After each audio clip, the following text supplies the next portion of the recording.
Welcome back to my channel, Bake Cuisine.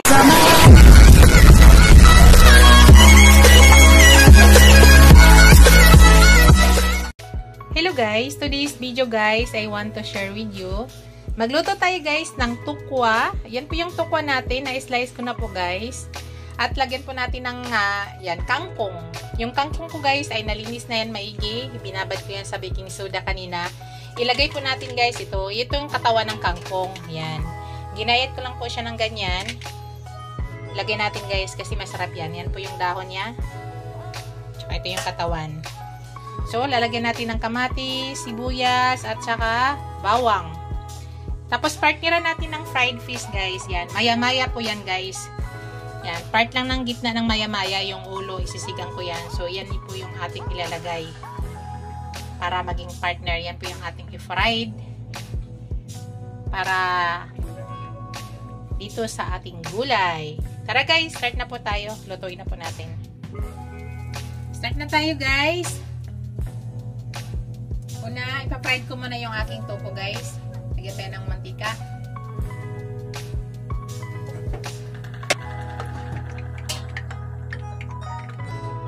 Mainit na guys, lagyan na natin yung ating tofu.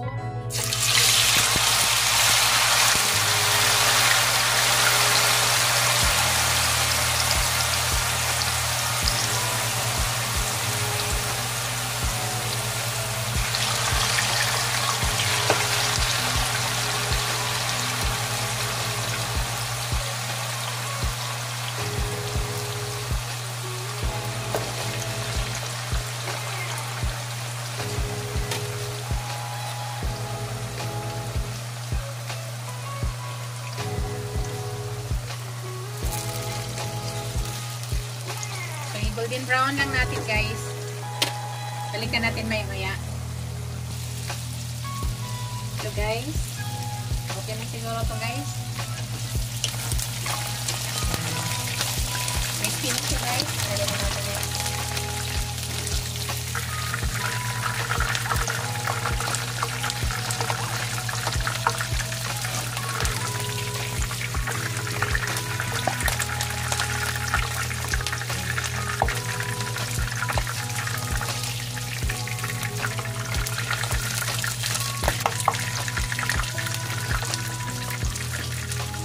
Mix na rin natin yung isda natin dyan guys pagkakalas ng ano natin na tofu.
Kailangan natin guys maging crispy ulit yan. Hello guys, okay na rin to guys. Tanggalin na natin yan.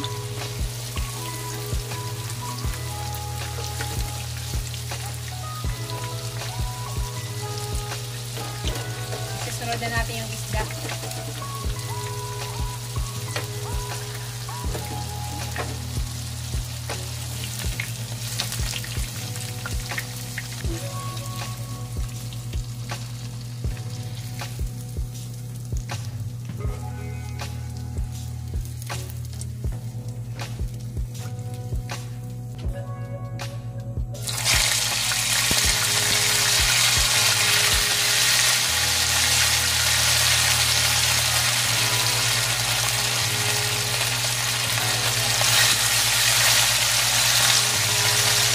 Yung fish ko pala guys ha, narinig ko po sa ground black pepper at saka asin.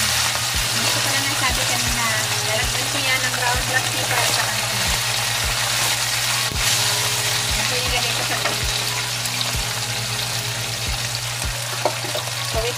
guys. Maluto yung ating fish. Guys, nabaliktad ko na pala yan, ha. Binaliktad ko na, guys. At malapit na po yan maluto.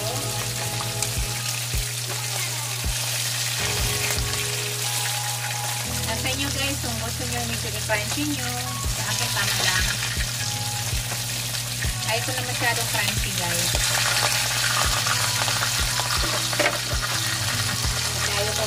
Ayaw ko na mapait.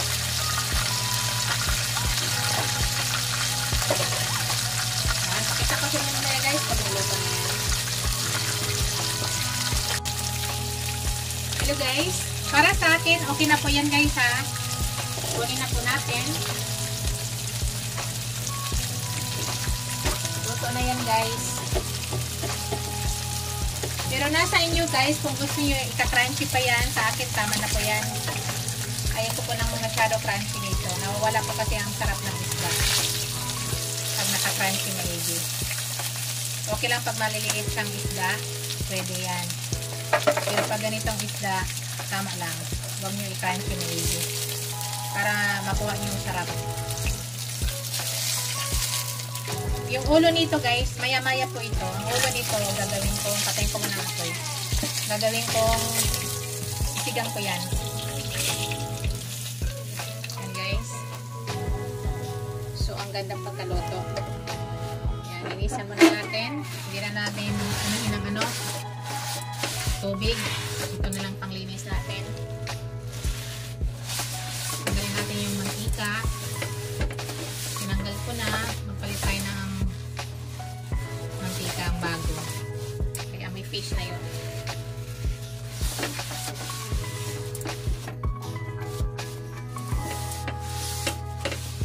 Maglagay tayo ng kunting oil.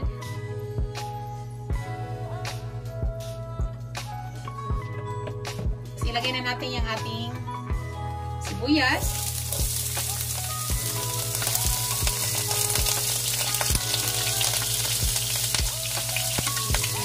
Halong kamatis. Okay na guys. Masama din yun.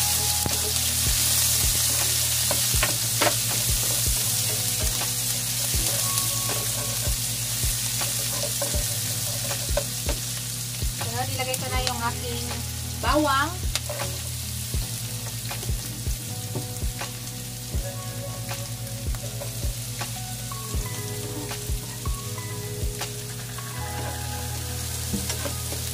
So ngayon guys, ilagay na natin yung yung ating katawan ng ating kangkong. Masarap yun guys, promise.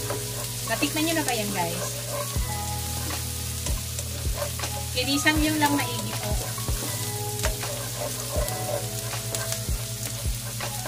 Yan, konting light brown lang muna natin.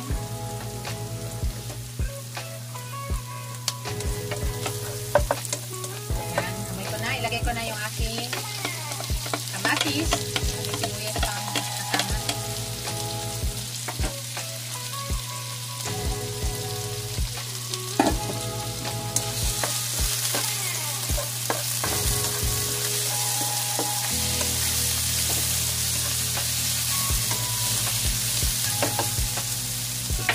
Takpan ko guys para madali maluto ang ating kamatis. Para mabilis maluto. I-mix natin guys.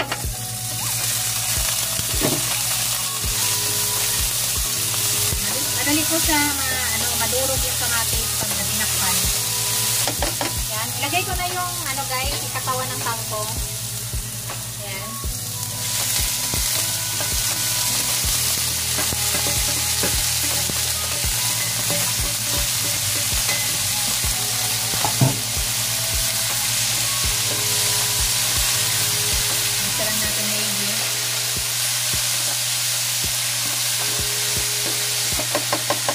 Takpan natin guys.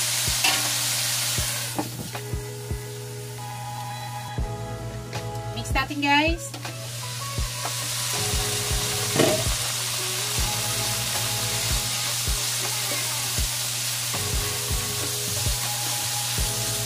Ayan, dito guys, maglagay na ako ng Soy sauce. Ang gamitin natin soy sauce guys ay dark soy sauce.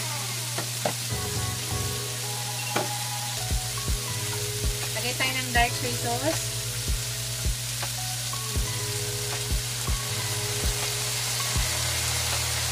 Tapos maglagay na ako ng suka guys dahil adobo po yan. Konti lang.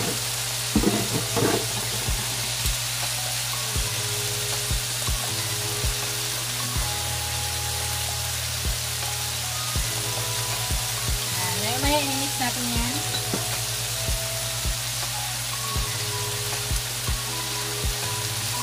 So mix na natin guys.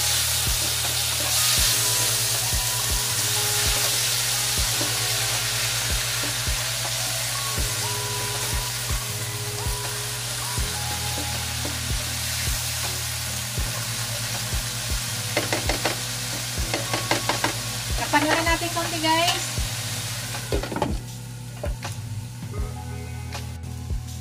I-mix natin guys at ilalagay na natin yung dahon.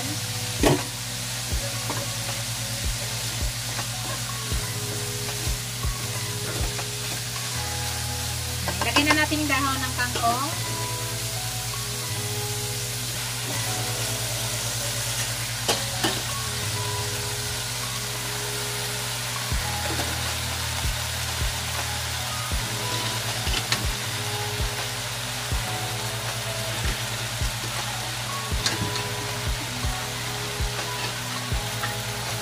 So, takpan muna natin guys para mag-reduce.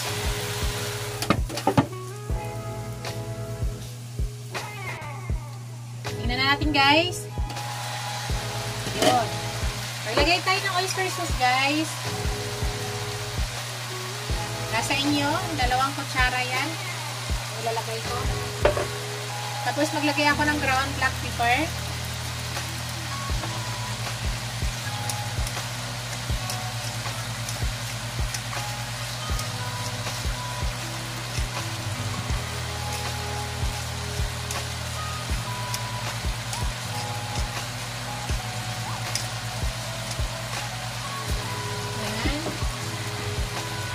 I-mix natin.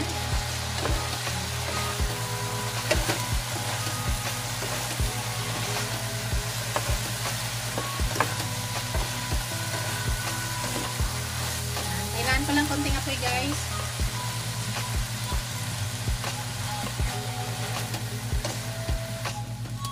Ayan guys, ilagay ko na yung aking tofu.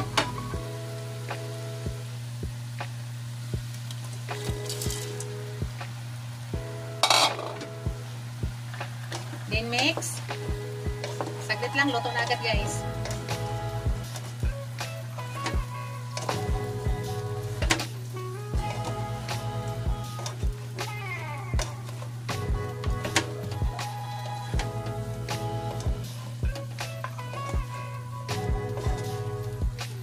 So, ma-mix na natin para ang tofu ay mag-absorb dito. Mix lang.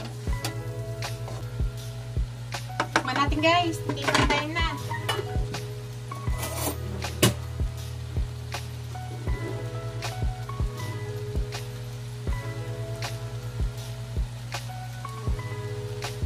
Tingnan natin.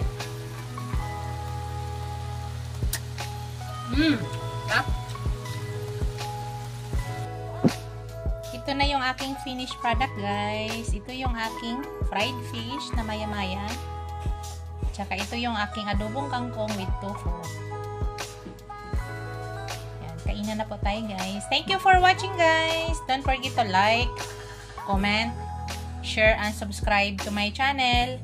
Shout out pala sa aking mga channel members, sa aking mga subscriber, silent viewers. Maraming salamat guys sa walang sawang suporta sa aking channel. Thank you. Bye!